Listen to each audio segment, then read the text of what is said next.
Mas, voltando ao tema do Roberto, ele pergunta sobre os Basij, se eles poderiam, os iranianos, né, entrar nesse conflito. Se o Irã entrar no conflito, naturalmente, eu não tenho dúvida disso. Agora, para o Irã entrar nesse conflito, há todo um processo que precisaria ser desencadeado.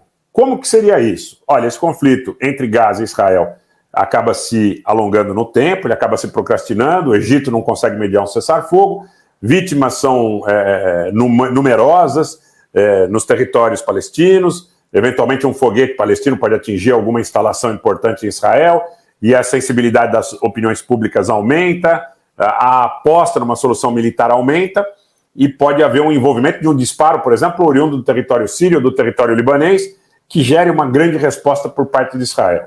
Isso pode levar à entrada do Hezbollah, isso pode levar à entrada dos sírios, isso pode levar à entrada de grupos no Iraque que são a favor dos iranianos, drones, os Houthis no Iêmen, enfim.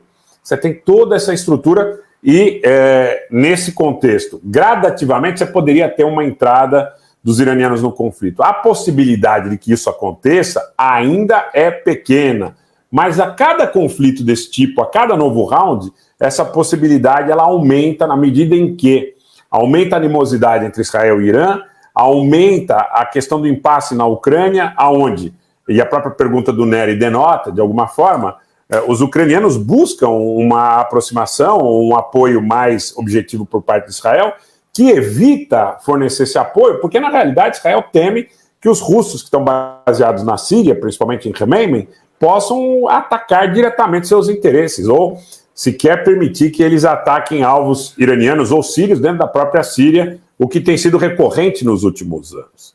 Então, WN, boa noite, seja bem-vindo. Eu acho que é possível uma coalizão contra Israel, mas essa coalizão contra Israel, ela seria, vamos dizer assim, montada na medida em que essas soluções levem a impasses que possam carrear a opinião pública dentro do mundo árabe, dentro do Irã, dentro do mundo islâmico, de um modo geral, para uma demanda de um enfrentamento mais forte, mais objetivo contra Israel. A parte dos foguetes que a Jihad Islâmica, que o próprio grupo Hamas, que a Frente Popular de Libertação Palestina e outros grupos possuem hoje, sejam muito mais letais, tenham uma distância maior em direção à profundidade que pode atingir dentro de Israel. Parece que já pode atingir praticamente todo o território israelense. Ainda é muito disparo, é muito insuficiente do ponto de vista do enfrentamento militar em relação ao potencial militar de Israel. Agora, nós estamos vendo que essa dinâmica também é dependente da questão da Ucrânia, como eu disse, aonde você tem toda uma série de concentrações de tropas ucranianas, já por 4 ou 5 dias aí, sendo atacadas de forma sistemática por mísseis de cruzeiro, por destroyers, por submarinos, por bombardeiros estratégicos russos, que muitas vezes estão localizados até no próprio Mar Cáspio. Você tem toda essa dinâmica de ataques contra os ucranianos, mas você tem a OTAN, você tem os Estados Unidos, você tem a Grã-Bretanha dizendo que já criaram e criarão todas as condições para que a solução desse conflito seja com uma vitória da Ucrânia. Hoje, e eu quero dizer para vocês, eu não omito informação dos senhores. Autoridades russas, hoje, o próprio Peskov deu uma entrevista para a televisão de Srpska, que é a República Sérvia da Bósnia. Eu estava acompanhando agora alguns trechos, naturalmente com tradução para o inglês, e demorei um pouco para encontrar, por isso também mais um dos motivos pelos quais a gente atrasou alguns minutinhos, mas ele disse que o conflito é difícil para a Rússia. O líder do grupo Wagner, hoje, mais uma vez, acusou a 72ª Brigada Russa, que está baseada na região de Bakhmut, de não ter uma conexão adequada com o grupo Wagner, o que teria levado os ucranianos a promoverem algum avanço e teria levado a muitas vítimas do grupo Wagner. Fala do Prigozhin, do grupo Wagner, hoje. As falas do Prigozhin são sempre muito erráticas, né? Difícil até mensurar o que é operação psicológica, o que, enfim, faz parte de um contexto mais racional.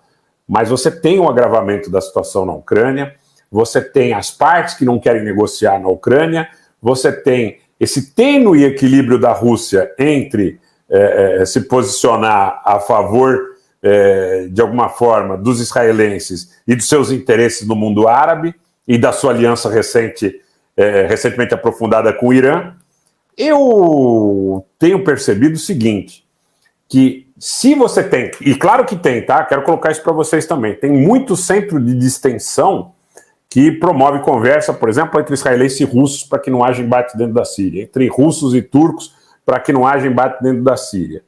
Mas há uma enorme dificuldade. Nós temos alguns pontos que eu quero colocar aqui para vocês que merecem ser estudados. A eleição turca do próximo dia 14, do próximo domingo, é uma das condições importantes, imperativas, para a gente saber para que rumo caminha o mundo. Se houver uma vitória do Kılıçdaroğlu, Ratchik, um abraço para você. Se houver uma vitória do candidato opositor, que segundo muitos institutos de pesquisa está à frente do Erdogan, é muito provável que a Turquia dê uma certa guinada em direção à OTAN. Porque o oficialato turco, como o Márcio sempre comenta, e é verdade, ele é mormente kemalista, mormente ligado ao interesse da OTAN. E o que está acontecendo hoje, inclusive, é que os próprios aviões de reconhecimento da OTAN, que muitas vezes utilizavam a fronteira da Romênia, o Erdogan também está, de alguma forma, pressionado. Eles estão utilizando muito a fronteira marítima da Turquia com o Mar Negro. Tá? Essa é a grande realidade. A grande realidade é essa. Então você vai ter um ponto muito importante no próximo dia 14 na eleição turca, você vai ter um ponto muito importante no próximo dia 1º de junho na cúpula de Chisinau na Moldávia, onde 47 chefes de Estado devem estar presentes, da União Europeia, assistentes, convidados, e ali a União Europeia e a OTAN planejam uma manifestação de unidade contra a Rússia. Agora, o fato é que as autoridades russas hoje estão dizendo que o inimigo é poderoso. Que o inimigo é poderoso. A Rússia também é poderosa, principalmente a partir da sua aliança com os interesses da China e do Irã, ainda que a China e o Irã tenham seus próprios interesses nacionais, na sua proximidade com a Índia também, que também sempre teve uma política muito autônoma. Então é importante que a gente veja a coisa dessa forma.